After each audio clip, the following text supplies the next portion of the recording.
Good morning, school nurses of Vermont. This is Soph Hall, president of the Vermont State School Nurse Association, and Clayton Wetzel, the NASN director from the state of Vermont.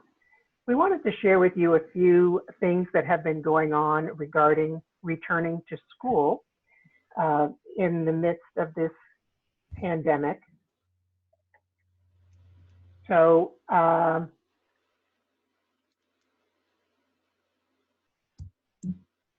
did you move your slide, Clayton? I'm sorry. Yeah. So Okay. hi, this is Clayton. Sorry. This is Go ahead. Clayton, and we are looking at some high-level items for school reentry considerations. And one of the most important things is that we get the school nurses and the school districts at the highest level to speaking with administration about how this is going to work. It's a healthcare issue that the nurses need to be involved in this. So obviously, district level planning, we want to be able to help with the planning, the execution, and the continued operations. And one of the ways to do that is through the National Incident Management System framework. So that's what basically drives all HAS responses and how our emergency operation plans should be in our school districts. And there's lots of different courses, and Sharon Lee Trepery has spoken to IS 100, which is the introduction to the Incident Command System. But there are many other courses, and they'll be in the notes.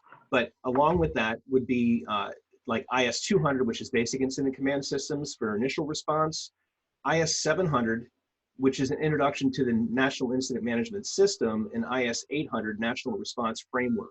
Those last two, 700 and 800, are what most superintendents or facilities managers, those are the courses they take so that they have a basic understanding of the whole process. And if we also know what they've learned, we can learn the language that would make sense to them so that we can be more influential in how we promote all of the different healthcare and nursing needs that we're pushing forward. It also means that we need to be coordinating with the Department of Health, the Agency of Education, using NASN as a tool, using the VSSNA as a communication piece, and for data gathering and for many other parts of that. So if we're using that concept, we'll all be sharing in the same information, and the plan would be, if we're able to do that, we can then go to the role of the school nurse. There would be things like our expectations. We need to collect data. Is there going to be vaccinations done in school for instance, for kids that are non-compliant? Or would we do a vaccination clinic at schools for either COVID-19 vaccine once it's available? And the other part of that would be is with folks that have religious exemptions, would they be able to do a religious exemption for COVID-19 once it's once that actual vaccine is available for giving? Will it be mandatory or not? Those questions are coming up, and we would need to be resolved. And then surveillance. So we would need to do case management from now, possibly through the all the way when folks start to re-enter the buildings. What's it going to look like?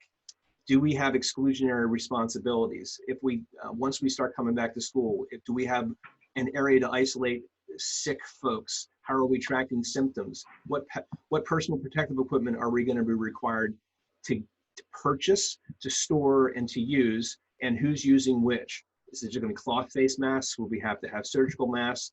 Is there a point in time when we might need N95s? And then the other part of what we would be doing, and part of the reason we're doing these webinars and town halls and all of the other informational meetings, is so that we can be trained in what COVID is and what the expectations are going to be, so that we can then teach our staff, students, in the community about those. And I'm going to turn it over to Soph so she can give you a little more detail and then next steps. So some of the things that we are looking at needing to identify is, what exactly do we need in our healthcare office, and how do we prepare for those needs? So some of the things that we are anticipating is we may need to address more frequent visits to the health office. Again, PPE that Clayton mentioned earlier.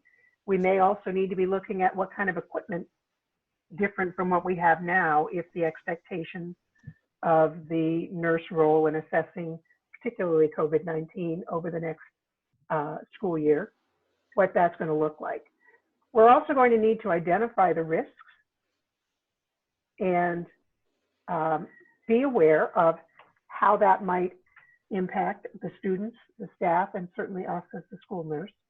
We need to make sure that we're going to have increased availability for staff and students for dealing with mental health and counseling issues.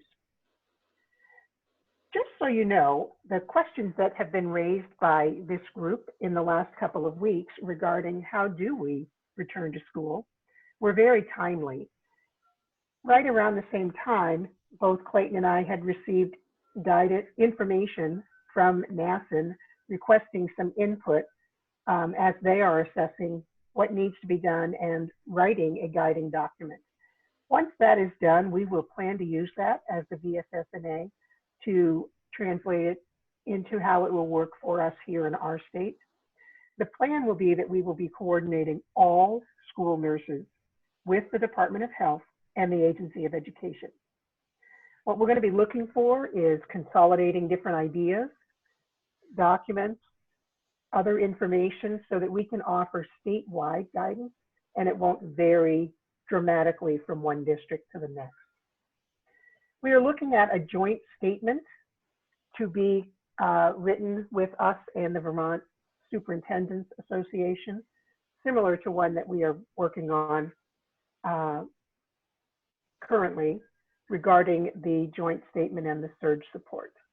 I'm going to turn this back to Clayton to share a little bit about our COVID-19 surge support document. And so just as recent as yesterday afternoon, Soph and I both provided input onto the letter that's being written by the VSSNA, the Department of Health, the Superintendents Association, and the Vermont NEA.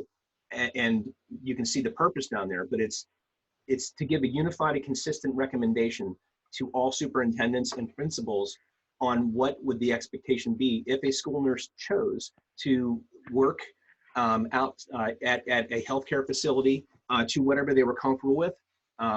It gives them the ability to do that, knowing that they actually still have a job and they're still working within their school district, but they're able to do this additional volunteer, whether it's paid or unpaid, work at a healthcare facility or elsewhere. It could be phone calls, whatever.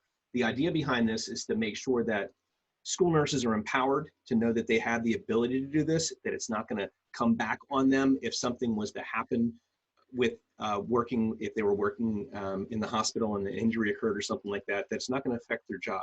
This document provides that detail. It's not done yet, but it's very, very close. So hopefully, well, one, hopefully the surge won't happen, but two, if the surge is required, and there's still some talk about that, we will have this document in place that will assist us, and then it can be the basis for if something in the future came up, we would have this already recognized as a need so we can move forward with that with confidence. And then Soph's going to talk just about a couple of other things with our coalition that we started with some organizations, and she will go into some detail with that. So I am very excited, and I know that much of the VSSNA leadership is, that we have been able to be involved with some decision-making regarding nurses with leaders of other Vermont state nurse organizations and have created a coalition, the Vermont Nurse and Nurse Practitioner Coalition. This includes members from the VSSNA, the ANA Vermont, the Vermont Nurse Practitioner Association, and the Organization of Nurse Leaders for Massachusetts, New Hampshire, Rhode Island, Connecticut, and Vermont. It's a pretty amazing group with years and years of experience, both as nurses in leadership, in policy development, and government levels as well. So stay tuned. You'll be hearing more from that group over the course of the upcoming months. I asked Clayton when he put this slideshow together to include this NASN COVID-19 survey link. You should have received it in your email from NASN, this is the direction to give your thoughts and concerns to the National Association regarding what's going to look like when we return to schooling in the building. So I encourage you, when you have access to these slides, to follow that link and complete the survey, please. Also, ANA Vermont has instituted a huddle where you can debrief with nurses. You do not have to be an ANA member to participate in these huddles. It's an opportunity to talk about things that you have been experiencing as a result of COVID-19. You'll be able to talk with other nurses experiencing the same or similar concerns, and it will be moderated by a licensed mental health professional. And the last thing on this particular slide is a link to the COVID-19 PPE guidance from the Department of Health that was released just earlier this week. If you have not seen it, you definitely want to take a look at it. We will be needing to, again, identify PPE as we move forward with our return to school. These slides will be made available to you after today's presentation. And please continue to use the COVID-19@vssna.org email address to send questions and concerns. That's the best way to reach us and to make sure that we get the information that you would like to have. So thank you again on behalf of the VSSNA for joining us today and for your commitment to to both the school nurses in our state and to the students that you work with. And I would also say thank you very much. And we know that there will be more discussion on this, questions, comments, and we look forward to getting that information so we can have a really good product when we're done. So thank you so much.